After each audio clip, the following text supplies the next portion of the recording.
IPLच्या 18व्या मोसमात प्ले ऑफसाठी चुरस पाहायला मिळते, तर दुसऱ्या बाजूला क्रिकेट वर्तुळातून मोठी बातमी समोर आली. श्रीलंकेनं बांगलादेश विरुद्धच्या होम सिरीजचं वेळापत्रक जाहीर केलंय. श्रीलंका बांगलादेश विरुद्ध मायदेशातच कसोटी, एकदिवसीय आणि T20 मालिका खेळणार आहे. बांगलादेशच्या श्रीलंका दौऱ्याची सुरुवात ही 17 जून पासून होणार आहे.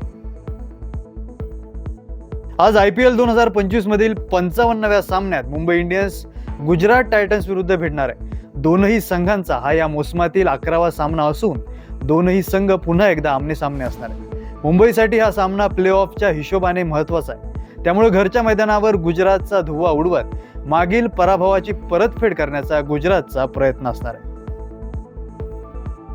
सनरायझर्स हैदराबाद विरुद्ध दिल्ली कॅपिटल्स यांच्यातील सामन्याचं आयोजन हे राजीव गांधी स्टेडियमवर करण्यात आलं होतं. मात्र पहिल्या डावानंतर आलेल्या पावसामुळे हा सामना रद्द करण्यात आला. त्यामुळे दोनही संघांना प्रत्येकी एक गुण देण्यात आले.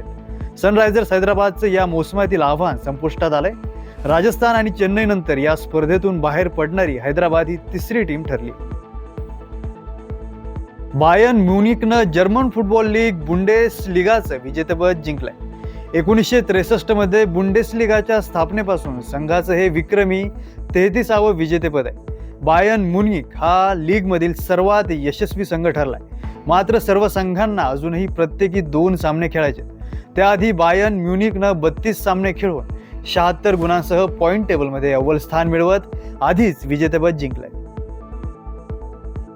लिटन दासला बांगलादेशचा नवा T20 कर्णधार बनवण्यात आलाय. बोर्डानं मे आणि जूनमध्ये UAE आणि पाकिस्तान दौऱ्यासाठी T20 संघाची घोषणा केली. दोनही मालिकांमध्ये लिटन दास संघाचं नेतृत्व करणार आहे. आंतरराष्ट्रीय क्रिकेटमधील व्यस्त वेळापत्रकाचं कारण देत नजमुल हुसेन शांतो यानं राजीनामा दिल्यानंतर हे पद रिक्त होतं. जलतरणात सलग दुसऱ्यांदा आदिती हेगडेनं सुवर्ण पदकाची लूट करत 7व्या खेलो इंडिया महाराष्ट्रासाठी पदकाचं खातं उघडलं. आदितीच्या पहिल्या सुवर्णासह 1 रौप्य आणि 4 कांस्य पदकाची कमाई करत महाराष्ट्रानं पदकाची सप्तमी साजरी केली. गया शहरातील BIPRDच्या जलतरणात अपेक्षेप्रमाणे महाराष्ट्राच्या जलतरणपटूंनी पदकांची लयलूट केली. आदिती हेगडेनं 1 सुवर्ण आणि 1 कांस्य, समायरा मल्होत्रा आणि शुभम जोशी यांनी 1 रौप्य, तर झारा बक्षी, वेदांत तांदळे आणि ऋतुजा राजाज्ञानं कांस्य पदक जिंकून दिवस गाजवलाय. 7व्या खेलो इंडिया तिरंदाजीसह मल्लखांब प्रकारात महाराष्ट्राच्या खेळाडूंनी सुवर्ण पदकाकडे वाटचाल कायम राखली. तिरंदाजीत महाराष्ट्राचे 7 खेळाडू पदकासाठी भिडणार असून यातील 6 पदकं निश्चित झाली. तर मल्लखांबमध्येही लौकिकाला साजेशी कामगिरी करत सांघिक प्रकारात मुलांनी आघाडी घेतली.